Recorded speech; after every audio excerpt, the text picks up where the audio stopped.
presença, meus irmãos. Sério, eu não tenho palavras para descrever esse momento. O William, que tanto me ajudou, que tanto me despertou, que tanto me incentivou em vários momentos a ler, a começar a ler a Bíblia, a ler livros, a me apaixonar e me aprofundar ainda mais pelo Senhor. E Ele estará aqui nessa noite trazendo a palavra de Deus. Quem aqui está com o coração queimando e ardendo por ouvir mais da palavra do Senhor, diz amém. Aleluia. Meu pastor William, eu tenho que ainda acostumar a chamar de pastor, que eu sempre falo irmão, mas enfim, meu irmão pastor William, essa igreja é sua, fala tudo que o Espírito Santo já falou no teu coração. Obrigado. Amém. Porque nós sabemos que a palavra do Senhor, ela não volta vazia, a palavra do Senhor, ela transforma, ela liberta. Então que nessa noite seja uma noite de libertação, que essa noite seja uma noite de reencontro com Cristo, e que nessa noite seja uma noite de salvação, para a honra e para a glória do Senhor. Então feche seus olhos, erga sua mão direita aqui para cá nessa noite, e vamos falar com o nosso Deus. Senhor, Deus, nosso Pai, nosso Salvador, te agradecemos, ó Pai, por esse momento, por essa oportunidade de estarmos aqui vivos para adorar, para aclamar e para engrandecer o Teu nome, Senhor, o Teu nome que está acima de todo nome. Como nós somos gratos, porque nós não merecíamos, ó Pai, mas na cruz o Senhor pagou o preço. Sim. Então nós somos eternamente gratos, nós queremos colocar a nossa vida à disposição do Senhor. Eis-nos aqui, ó Pai, é isso que nós falamos como igreja. E neste momento em especial eu oro aqui, Senhor, pela vida do nosso pastor William, ó Pai. Senhor, que ele tenha liberdade, ó Pai, para falar tudo que o seu Santo Espírito já falou no teu coração, ó Pai. Nós queremos ouvir tudo, ó Pai, que o Senhor tem para nós nessa noite. Não apenas o que nós gostamos de ouvir, palavra de incentivo, mas se for palavra de repreensão, de advertência, que assim seja, ó Pai. Pois nós queremos, ó Pai, ser cada dia mais parecidos contigo. Então que nessa noite venhamos alinhar a nossa vida com a Tua palavra. Usa o Teu servo. É isso que nós oramos e te agradecemos em nome de Jesus. Amém. Amém. Pastor William, deixa Deus falar. Amém. Amém. Entrega a mão, por favor. Meus irmãos, que atmosfera maravilhosa. Quem já sentiu a presença de Jesus, diga amém.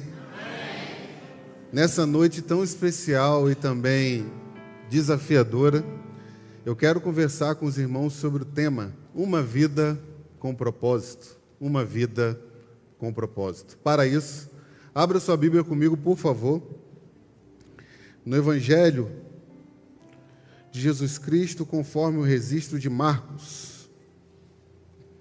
Marcos, capítulo 1, versos 16 a 20. Todos aqueles que nos visitam, desde já a gente quer saudá-los, agradecer pela presença e que de fato essa noite seja uma noite que transforme, mude e leve os irmãos a um nível mais profundo com Jesus. Marcos, capítulo 1, texto conhecido. Marcos capítulo 1, versos 16 a 20. Sabe aquele culto que você fala assim, gente, podia acabar agora? Que bênção, Fernando, banda, ministério da casa de adoração. Deus continue abençoando os irmãos poderosamente. Verso 16 a 20 diz assim para nós: caminhando junto ao mar da Galileia, Jesus viu os irmãos Simão e André, que lançavam redes ao mar, porque eram pescadores. Jesus lhes disse: venham comigo, e eu farei com que sejam pescadores de gente. Então, eles deixaram imediatamente as redes e o seguiram. Pouco mais adiante, Jesus viu Tiago, filho de Zebedeu, e João, seu irmão, que estava no barco consertando as redes, e logo os chamou. Eles seguiram Jesus, deixando seu pai Zebedeu no barco com os empregados. Amém? Não feche a sua Bíblia e acompanhe junto conosco a exposição desse texto. Uma vida com propósito. Um dos grandes clássicos da literatura, e que provavelmente todos nós que estamos presentes aqui nessa noite conhecem, ou pelo menos já ouviram falar, é Alice no País das Maravilhas. Essa história de aventura dessa menina, dessa garota chamada Alice, é muito empolgante e também inusitado. Um dos momentos mais importantes e que eu quero destacar aqui nessa noite, dessa jornada de Alice, ela se encontra procurando um caminho, procurando onde seguir, onde caminhar, mas ela está confusa, sem saber para onde ir. E ela encontra um gato e pergunta para o gato: olha, onde esse caminho vai dar? Onde eu chego se pegar esse caminho? E o gato pergunta para Alice: mas aonde você quer ir? E ela responde para ele: eu não sei. Então o gato diz para ela uma das palavras mais significativas de toda essa história. Para quem não sabe para onde quer ir, qualquer caminho serve. Talvez, meus irmãos, aqui nessa noite presente, aqui junto de nós, nessa noite tão especial, tão produtiva para a nossa alma, existem pessoas aqui como Alice, que não sabem para onde quer ir, que não sabem um destino, um caminho, um propósito para a sua vida. E por causa dessas circunstâncias, e por causa dessa adversidade, ela está sofrendo. Ela está tendo dificuldade. As pessoas estão sofrendo como Alice, porque não sabem, meus irmãos, nos dias de hoje, aquilo que é seu e aquilo que é do outro. Quantas pessoas desejam ter aquilo que não é seu, não se esforçam, não se dedicam, não se dão para conquistar aquilo que é seu, mas querem cobiçar aquilo que é do outro, e por causa disso estão sofrendo. Há pessoas que estão sofrendo como Alice, porque querem se transformar naquilo que elas não são. Vivemos no mundo dos likes, das curtidas, dos seguidores, e quantas pessoas estão se deformando para tentar ser aquilo que elas não são. Dão a sua vida, dão o seu dinheiro, às vezes vendem até a sua alma para adquirir uma imagem que é completamente falsa daquilo que de fato ela é. E por causa disso, essas pessoas estão sofrendo. Mas há pessoas, meus irmãos, que também estão sofrendo, como Alice, por não amar a si mesmos. Esperam um elogio do outro, esperam um tapa nas costas do outro, esperam que talvez, se ela fizer algo que seja bastante relevante e importante, as pessoas começarão a notá-la. Mas elas não conseguem olhar no espelho e dizer assim: não, eu me conformo, porque eu sou beleza da criação de Deus. Eu me conformo porque Deus me fez único ou única. Mas as pessoas estão sofrendo por não amar a si mesmas.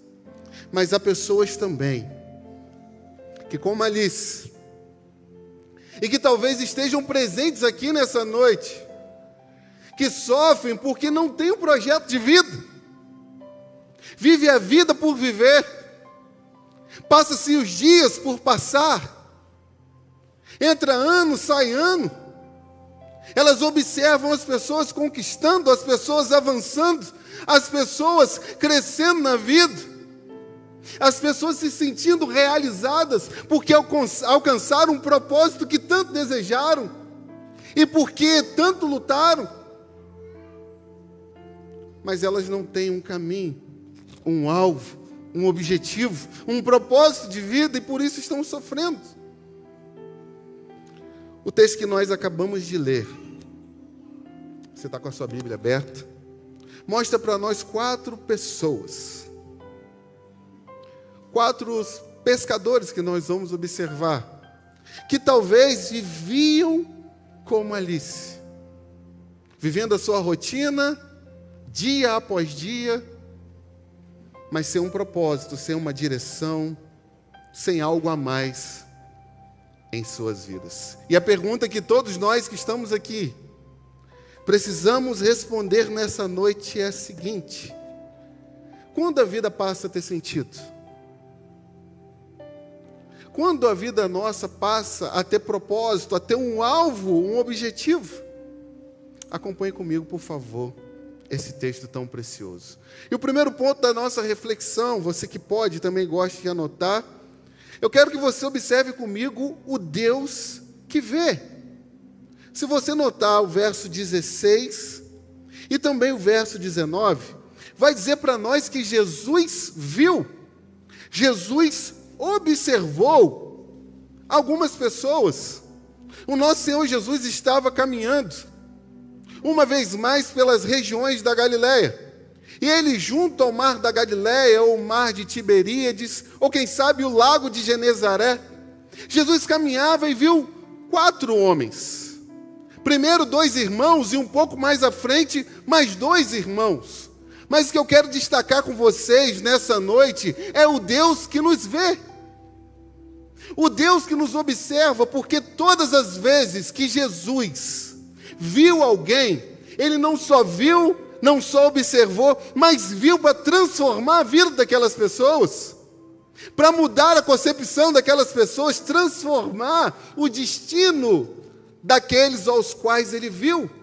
Se voltarmos para a palavra de Deus, em João capítulo 9, Jesus também está caminhando com seus discípulos, e de repente ele vê um cego de nascença, alguém que sofreu por toda a sua vida, porque não conseguia contemplar as maravilhas de Deus.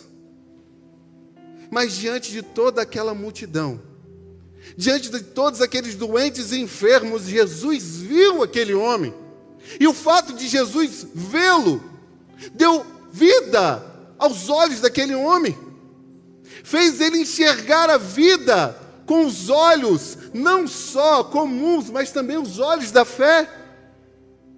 Quando nós olhamos para os evangelhos, certa feita Jesus caminhava entre 2 cidades. Enquanto ele caminhava, alguém se esforçou e deu tudo de si para observar Jesus, para ver Jesus. E esse homem era o pequeno Zaqueu. Mas, enquanto ele se esforçava para ver Jesus, aconteceu o contrário. Jesus viu Zaqueu e virou para Zaqueu e disse assim: desce dessa árvore, porque hoje eu vou comer na sua casa. Jesus transformou a vida de Zaqueu. Mas quando nós avançamos um pouco mais, e chegamos no Evangelho de João capítulo 5, um homem que há mais de 30 anos, aleijado, na expectativa e na esperança de que um anjo tocasse as águas e alguém o levasse até aquele lugar para que ele fosse curado. Jesus o viu, fez aquele homem andar e transformou a vida dele. Mas o que eu quero dizer com tudo isso? Qual foi o dia que Jesus te viu? Qual foi o dia que Jesus te observou? Qual foi o dia que Jesus deu vida aos seus olhos espirituais? Qual foi o dia que Jesus, como Zaqueu, tirou a dureza do seu coração? Qual foi o dia que, como esse aleijado, Jesus tirou a sua paralisia espiritual e fez que você andasse de forma diferente pela vida? O que eu quero dizer para os irmãos é que você só está aqui nessa noite porque um dia Jesus te viu. Jesus te viu num bar. Jesus te viu numa boate. Jesus te viu no seu quarto quando você estava desistindo da vida. Jesus te viu quando você já não cria em mais nada, não cria no amor, não cria mais nas pessoas, desacreditava em tudo. Jesus te viu. E o fato dele te ver, ele transformou a sua vida. Ele mudou quem de fato você é. Porque esse Deus que vê, Ele não só vê, mas Ele também transforma. Ele não só observa, mas Ele também muda a nossa história, a nossa vida e quem nós somos. E eu quero dizer para você nessa noite, se você ainda não aceitou Jesus, Jesus está te olhando nessa noite. E Ele te trouxe aqui para transformar a sua vida. Trouxe você aqui para mudar a sua história. Mas enquanto nós prosseguimos nesse texto tão precioso, como eu disse, Jesus observou nesse seu caminhar 4 pescadores. 4 pessoas comuns que estavam realizando a sua atividade diária. Mas quem foram esses, meu pastor Elias, que Jesus observou? E a primeira pessoa que eu quero destacar que Jesus viu, Jesus observou, foi Pedro. Um homem impetuoso. Aquele de avanços e recuos. Aquele que tinha capacidade de dizer coisas maravilhosas sobre Jesus, como: Tu és o Cristo, o Filho do Deus vivo. Mas aquele que ao mesmo tempo tinha a capacidade de negar Jesus 3 vezes. Jesus viu André, aquele que sempre estava levando alguém a Jesus. Sempre que as pessoas precisavam chegar até Jesus, ali estava André fazendo esse intercâmbio. Jesus viu João, filho do trovão, aquele que foi capaz de pedir a Jesus para que descesse fogo sobre os samaritanos, mas aquele que no final da sua vida estava escrevendo: filhinhos, amai-vos uns aos outros. Mas Jesus também viu Tiago, aquele que foi o primeiro a carregar a coroa de mártir, o primeiro apóstolo a ser morto. Tudo isso mostra para nós que Jesus vê e chama pessoas comuns, pessoas simples, pessoas que talvez você diga: olha, mas fulano, ele não é ninguém, ele não vai chegar a lugar nenhum. São para essas pessoas que Jesus olha e chama para perto de si, para avançar junto com ele na obra do reino de Deus. Mas observe comigo, meus irmãos, em terceiro lugar, que Jesus não só viu, mas nesse dia, nesse episódio, nesse momento, Jesus também chamou. E no verso 17, acompanhe comigo, por favor, que diz as seguintes palavras para nós. Jesus lhes disse: venham comigo, e eu farei com que sejam pescadores de gente. E a primeira coisa que eu quero destacar aqui, preste bem atenção, que Jesus não chama pessoas desocupadas. Porque eles estavam trabalhando, eles estavam pescando, 4 pescadores, e a pesca era algo muito lucrativo na Galileia. Existiam pelo menos 16 portos dentro do mar da Galileia. Então essas pessoas estavam trabalhando, mostrando para nós que Jesus não chama pessoas desocupadas. Olha para o Antigo Testamento, Êxodo capítulo 4. Moisés cuidando de ovelhas. E o anjo do Senhor aparece na sarça ardente e diz para Moisés: eu quero usar você. Quando avançamos um pouco mais, nós observamos Davi. Alguém que estava atrás das ovelhas do seu pai, Deus chamou para ser o rei de Israel. Olhamos, por exemplo, para Gideão, que lá em Juízes, malhando trigo no lagar, Deus chamou para uma obra maravilhosa. Mas nós observamos também Amós, cuidando de gado, fazendo a sua vida comum, e Deus chama ele para trabalhar na sua seara. O que você quer dizer com isso, irmão William? Pastor William? O que você quer dizer com isso? É que Deus chama pessoas comprometidas para se comprometer com a obra dele. Deus não chama pessoas que não querem nada da vida. Deus não chama pessoas que estão desocupadas. Ah, você está desocupado, então vem trabalhar comigo. Não. Deus chama pessoas comprometidas para se comprometer com o maior plano do mundo, que é o plano de salvação, que é o resgate de vida, o resgate de almas. Então entenda uma coisa, você não vai ter o seu tempo hábil, perfeito para servir a Jesus. Deus está te chamando hoje para servir a Jesus, porque você é uma pessoa comprometida. E se você se compromete com as coisas desse mundo, Deus vai trabalhar no seu coração para se comprometer com as coisas dele. Mas Jesus, em primeiro lugar, ele chama pessoas, ele não chama pessoas que não se comprometem. Mas em segundo lugar, Jesus chama para uma relação pessoal com ele. Acompanhe comigo o texto, por favor, no verso 17, e leia comigo. Jesus disse assim: vinde a mim, que eu vou fazer vocês os maiores pregadores de todos os tempos. Vinde a mim, que eu vou fazer de vocês pessoas espetaculares. Vinde a mim, que a partir do momento que você começar a andar comigo, eu já vou te enviar para trabalhar. Nada disso. Jesus chama para vir com ele. Antes da gente fazer alguma coisa para Jesus, primeiro a gente precisa estar com Jesus. Os jovens sabem disso. Vida com Deus precede trabalho para Deus. Primeiro nós somos, para depois nós fazemos. A primeira coisa que Jesus chama essas pessoas é para estar com eles.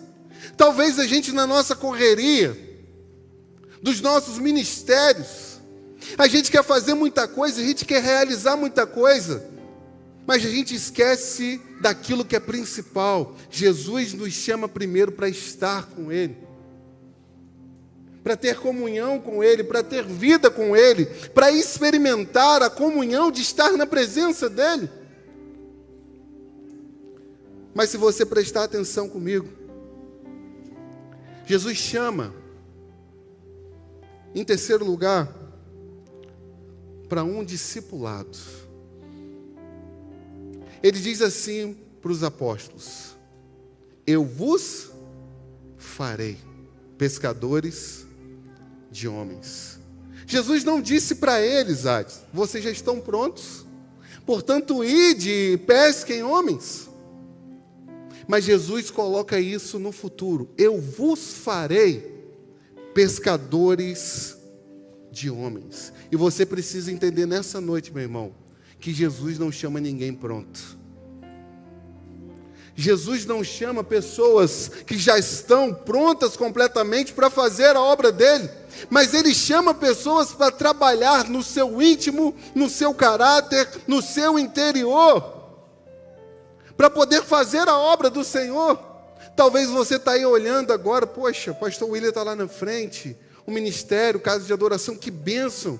Quando que eu vou conseguir fazer isso? Eu sou uma pessoa tão comum, uma pessoa simples, eu não sei falar direito. Mas preste atenção, se permita entrar no discipulado para que Jesus modele a sua vida, para que Jesus trabalhe em você, para que Jesus molde você. Não olhe em nome de Jesus para a sua incapacidade, mas olhe nessa noite para aquilo que Jesus pode fazer através da sua vida. Meus irmãos, a gente fica pensando nessas partes que são, de certa forma, mais importantes no culto: a pregação, o louvor. Mas quantas pessoas chegam na igreja arrebentadas, e através de um abraço, lá na recepção, aquele abraço muda a vida das pessoas. Quantas pessoas chegam aqui, um sorriso que você dá, que você muda. Eu sempre falava com o tia Dag, às vezes você precisa só de um abraço, não é nem de um sermão. Mas o que nós precisamos fazer é nos permitir estar no caminho do discipulado, na estrada do discipulado, para que Jesus de fato use as nossas vidas. Mas perceba comigo, em quarto lugar,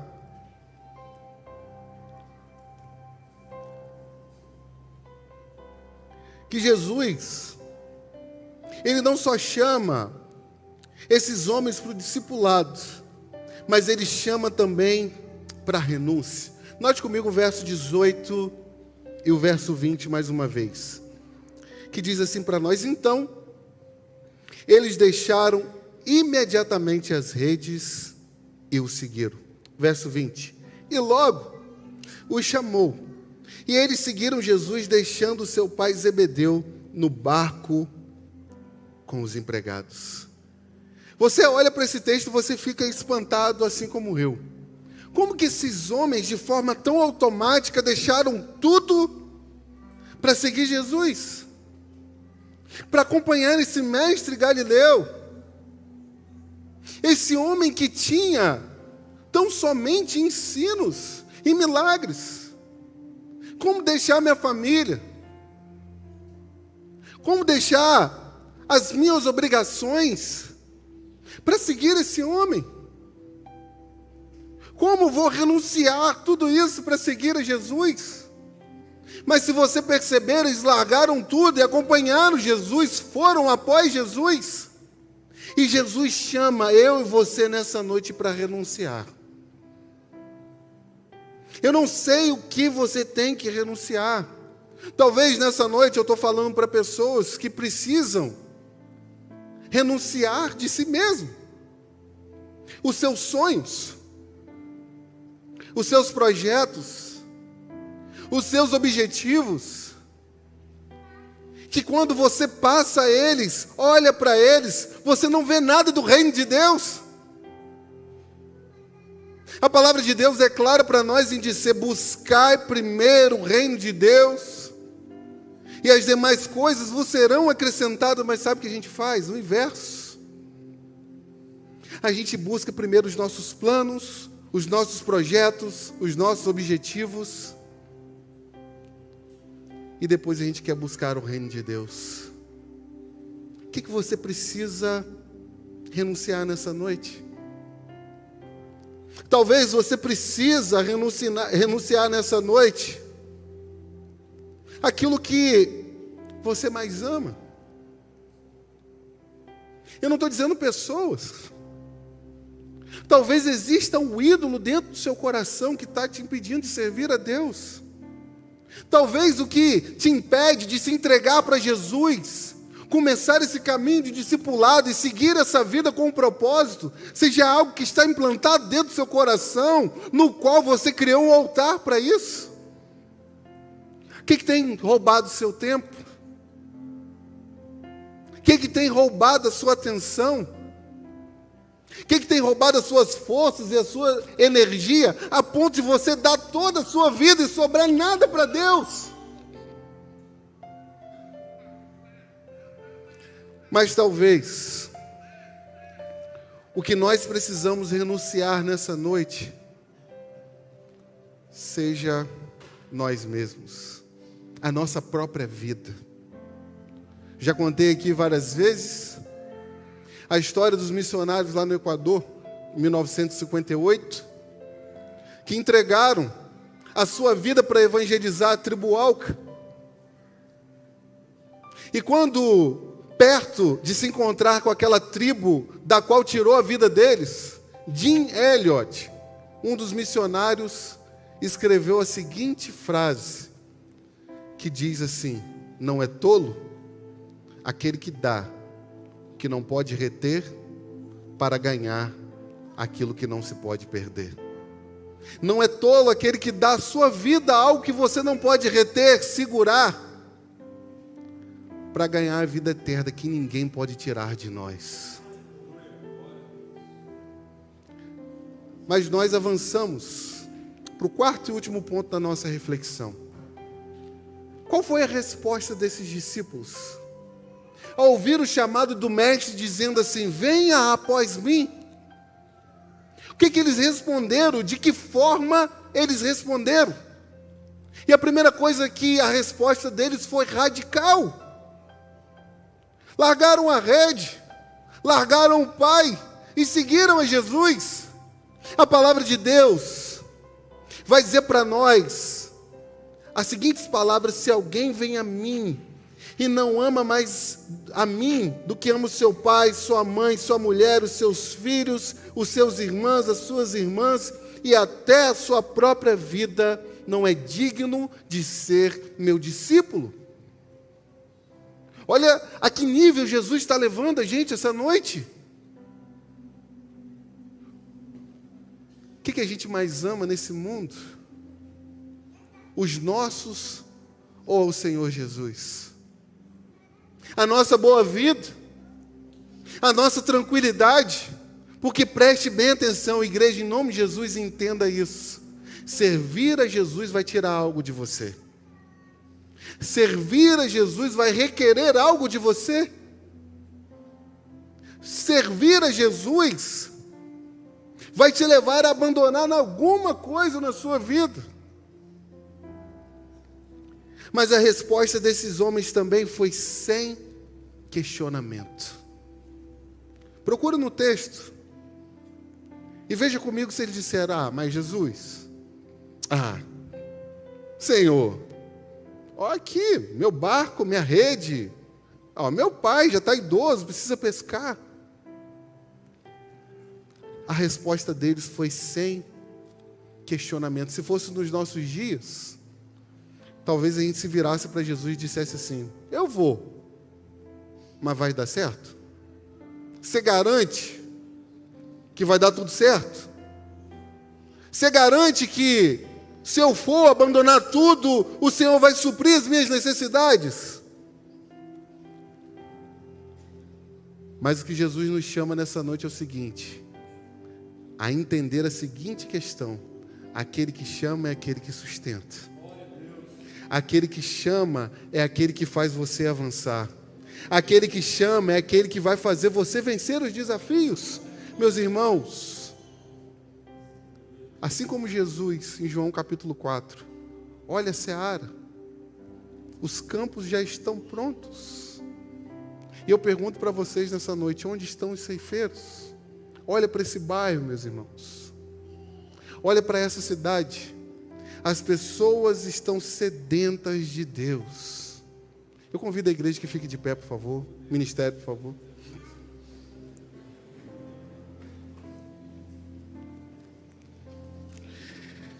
Eu quero terminar essa reflexão com duas aplicações. E a primeira aplicação para você que, de repente, começou esse projeto, esse propósito de vida, mas de repente, em meio à caminhada, alguém te machucou, alguém te feriu, alguém falou aquilo que não devia falar com você e seu coração adoeceu, e você disse: eu não quero mais servir a Jesus. Mas o que Jesus nos chama hoje, nessa noite, e nos faz a seguinte pergunta que vocês conhecem: quem mandou você largar a rede? Quem mandou você parar? Quem mandou você se importar para aquilo que as pessoas disseram para você? Quem mandou você se preocupar com o tapa nas costas que as pessoas poderiam te dar? Jesus chama você a voltar, a colocar a mão no arado nessa noite. Mas eu quero ministrar para você também em que Jesus não é prioridade na sua vida. Eu pergunto para você: talvez você tenha uma boa família, você tenha uma boa casa, você tenha uma boa esposa, um bom marido, bons filhos, seu casamento está indo bem, a sua empresa está indo bem, mas o vazio continua no seu peito. Porque você ainda não entregou sua vida para Jesus e não seguiu esse caminho do discipulado. Você ainda não acertou o alvo. E essa é a noite de você entregar a sua vida, a sua alma, o seu corpo para Jesus. Preste bem atenção que Alice, ela não sabia o caminho. Mas Jesus diz assim: eu sou o caminho, a verdade e a vida. Hoje é noite de nós acertarmos o caminho, acertarmos no alvo e, de fato, viver uma vida com propósito. Vamos adorar o Senhor.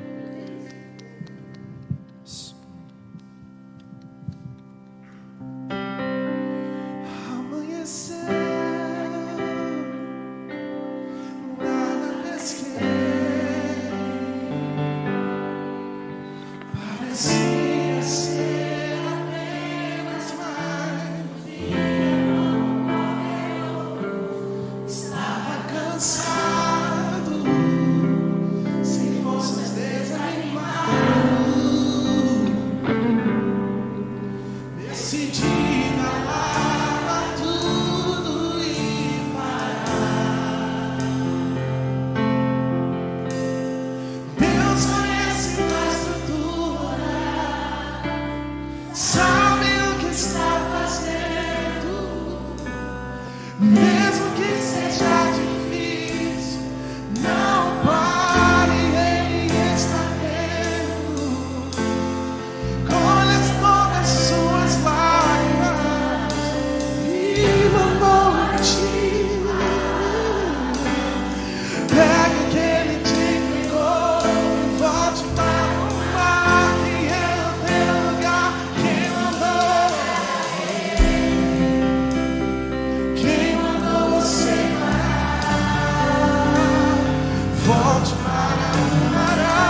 Feche seus olhos, por favor.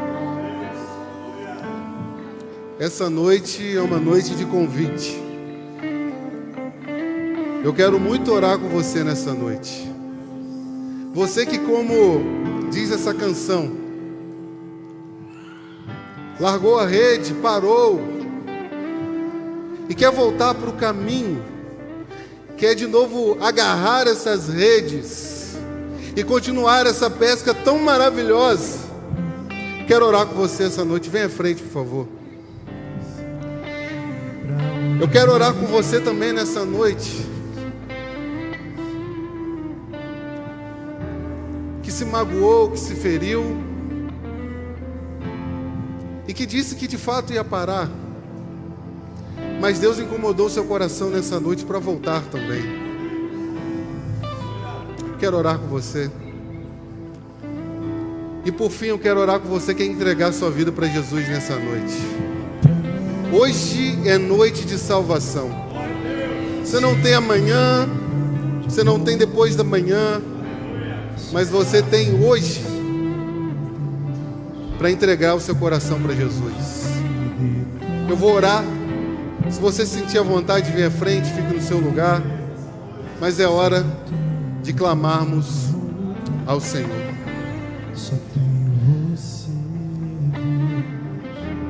Pai Santo, obrigado, Senhor, pela Tua palavra, Deus. Obrigado, Senhor, por tudo aquilo que tem sido ministrado, Pai, aos nossos corações, ó Pai, nessa noite.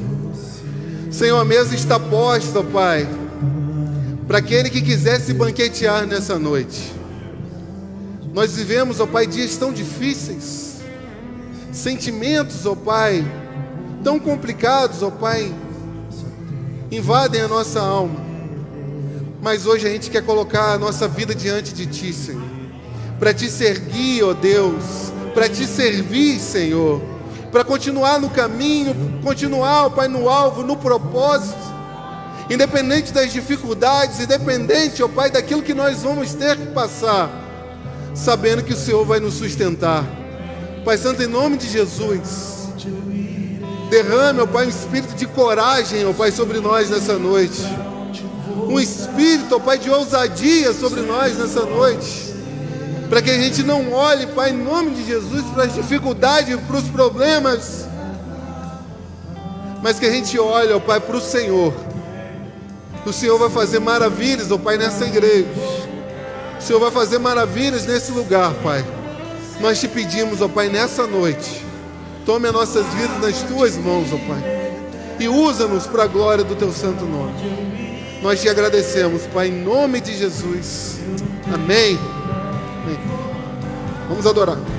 Só tenho você, palavra de vida eterna. Pra onde ir? Se eu não tenho pra onde voltar, só tenho você, Deus. Palavra de vida eterna. Pra onde eu irei? Se eu não tenho pra onde voltar, só tenho você.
Agora eu vou acertar a letra.